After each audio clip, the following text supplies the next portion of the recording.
Friends, this morning's tale involves a brick fireplace, a big wheel, and Sir Isaac Newton's first law of motion.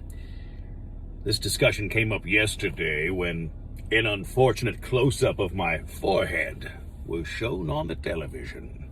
Intentionally done, but still unfortunate. So I have many wrinkles in my furrowed brow.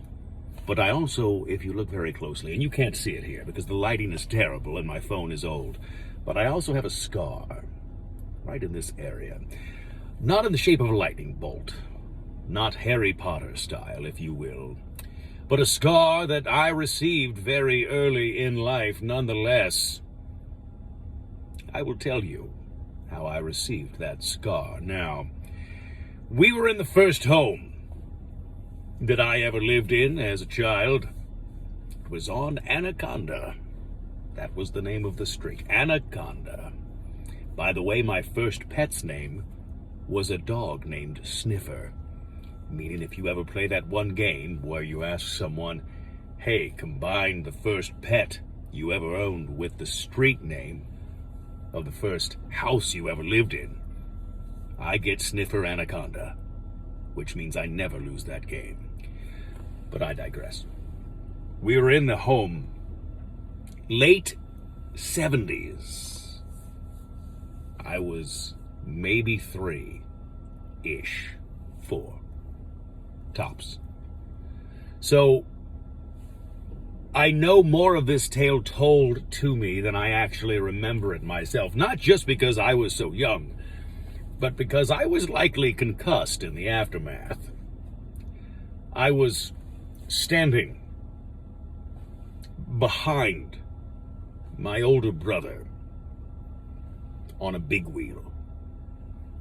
He was pedaling and steering. I was sort of standing behind him, hands on shoulders.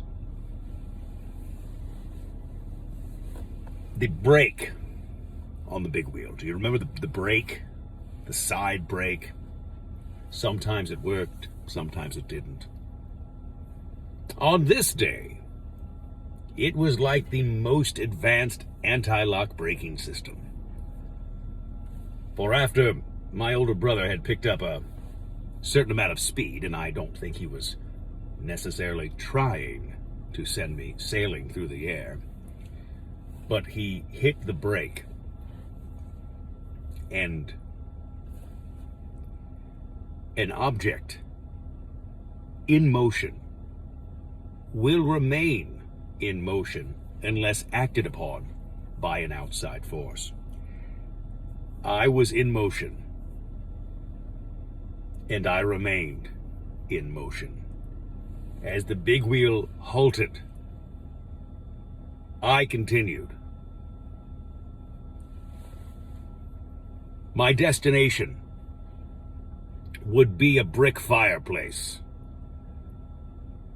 that I led with my head as I made contact. It was like a high school physics problem. A fleshy, toddler-shaped projectile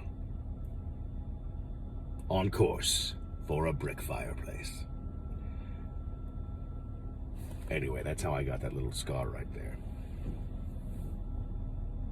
Sniffer Anaconda. That's a good one.